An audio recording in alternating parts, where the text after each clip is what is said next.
kwenzeka inkinga ke manje ama-Nigeria sekwazi umuntu esihamba naye.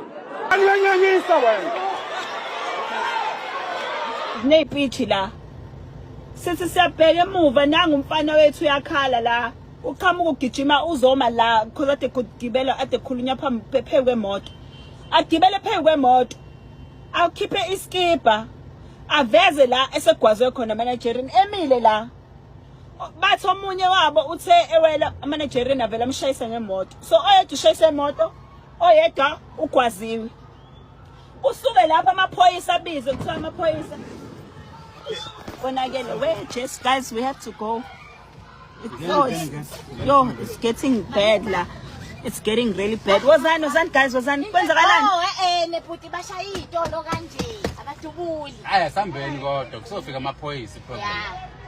Manje abantu sebecasule yilokho ukuthi ama-Nigerian agwaze lo mfana ahambe afike utshela amaphoyisa angathi angazi noma abanake bese bizathini. Ubani manje ushisa amathayili abantu bakhona? Umphakathi ke manje sekumphakathi ke manje umphakathi uvele wajabula wathi na amazulu they started singing and shouting ukuthi abahamba so umphakathi njengamanje odiniwe yabo umphakathi is losing it yabo because open nendawo umakhathi abamtholi lo limene.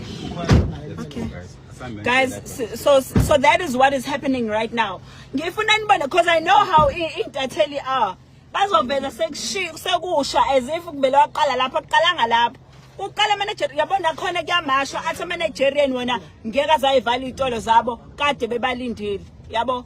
So that's the part I don't get ukuthi what does that mean mangabe nithi abantu bemasha nithi mina ngene ivala itolo zeni kanjani nisuka lapho nizogwaza umuntu on top of that omunye nimshayisa ngemoto. Yabo mase abantu ke just lost it after that they lost it ngoba amaphoyisa nawo akhona maybe that nanga umuntu wagibela the nice thing is usimpi ugibe phezu kwemoto le bese address akuyona because isiphithi thina sinake ukususe kuzosayina memorandum kwa memorandum leyo ugcina ngasayinwanga yabo futhi bekhona ngaleso sikhathi bekusakhuluma ingizwe estage nanga uphayela umthatha eduze kwakhe nami kuthiwa ngilinde la sengizolandela bese landela kanjalo kwathi kusanjalo hayi nakho sesiyeza kuthiwa umuntu segwaziwe mase gwazila gibele stage at the same time and I'm surprised ukuthi azikho into azithele ezivezayo le image wagibela uSimpiwe egwaziwe emhlanje waveza umhlanje ukuthi ugwaziwe mayisuka from ugwaza lapho kuthiwa khona nomunye sambe sombheka ushayisa imoto